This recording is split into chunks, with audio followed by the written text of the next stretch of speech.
I got an A star in A-Level Maths. I'm going to put you onto the methods to do the same. Just listen to me and I'll get you an A star. This will apply to both first and second year students. The number one main strategy to become goated at maths is to self-study and get ahead of the class. Once you pattern the ability to self-study, you'll realize just how quick you can get through this stuff if you actually put in consistent, focused work. These are the steps that I did. Step 1, broad strokes. Step 2, deeper learning. And step 3, mastery. Okay, step 1. This is where you cover all the content as fast as possible. You're not worried about learning everything in detail. You just want to be able to do some pretty easy questions. In the summer holidays after year 11, I taught myself all of pure maths from both years, and it wasn't even that much effort. How?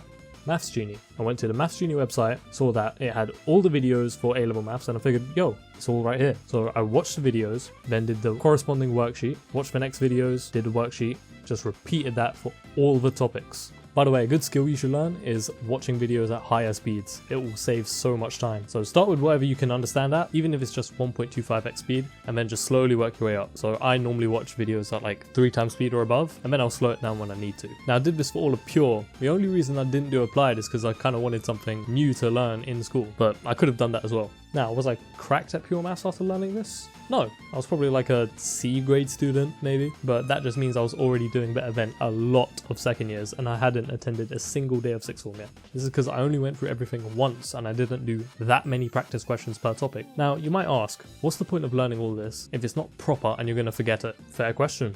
Now, a lot of you are probably familiar with the forgetting curve. The more times you go over something, the longer it takes for you to forget it. Now, I got something called an acquisition curve. I don't know if it's been coined before, but I invented it, I swear. Basically, once you learn something once and then forget it, learning it again will be a lot quicker than the first time. So for instance, let's say I learn reverse chain rule one time. I'm only able to do like the few easy questions, but I kind of understand what's going on. And then I don't do it for ages and I forget it. Now, the next time I go over it, because I've already learned it, I've already gone from zero to understanding it, I can do that process again much quicker. It's kind of like if you train and you gain muscle and then you end up not training, you lose the muscle, getting that muscle back is a lot quicker than the first time. Same applies to maths. Then when you're in class, you've already seen this before. No one else has. They're all like trying to get to grips with it, understand it, because this is completely new to them. You're going to be able to get to grips with it a lot faster. And this is going to put you at an advantage compared to everyone else. Now, this is where the second step comes in. Deeper learning. This is where you actually get good. Do every textbook question, but specifically what you want to do is open the textbook to an exercise, read through the beginning examples where it explains everything, and watch a YouTube video on the topic if you think you want a more detailed explanation. This channel has low-key just been a bit of a hobby that I dabble in from time to time, but it's time I ramp things up because my people need me. It'd be a sin not to.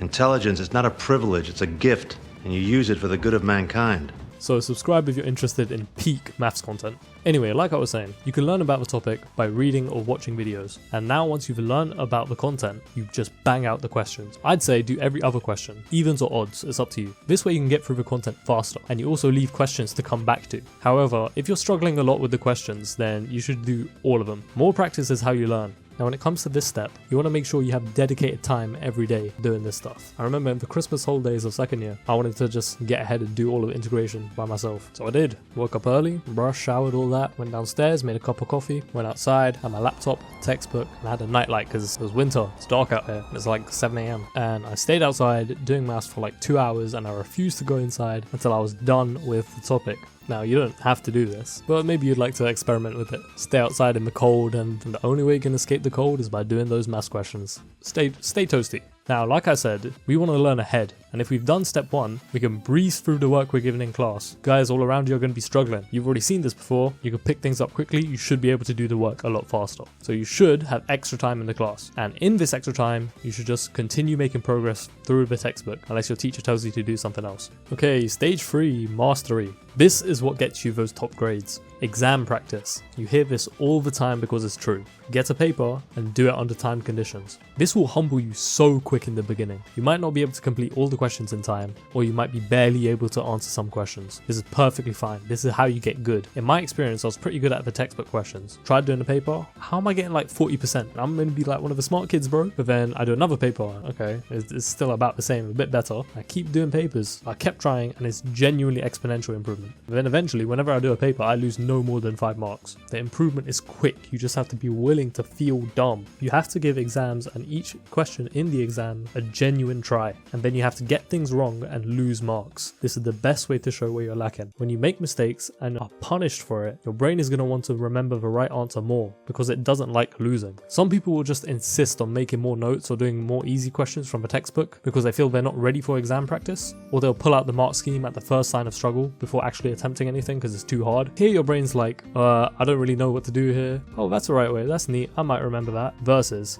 I don't know how to do this, I spent ages trying this question, but I don't know how to get the answer, and I lost a bunch of marks for this. Oh, that's how you do it. Of course, I am not forgetting that. You see, you need a pain response. You want to give your brain incentive to make the right answer stick in your head. And when you do look at the mark scheme, you have to be able to be like, okay, cool, now I can fully answer this question by myself. Even better, look at the question until the part where you got stuck or you went wrong. Look at the mark scheme until you can find the next step or the part where you messed up, then stop looking at it, finish the question yourself in red ink, then look back and check if you got it right. Sometimes it's just one missing piece or just one silly mistake that stops you from answering something. And once you figure out what that is, then you can do the rest yourself. And when you do the rest yourself, that's where you get the XP. That's when things really stick. If you've done all the papers, just spam practice questions. The more practice questions you do, the better you'll get. It's that simple. There are plenty of resources available to you online. Let's also not forget about spaced repetition. Just because you've gone through a paper once doesn't mean you can't do it again, and hopefully you do way better this time around.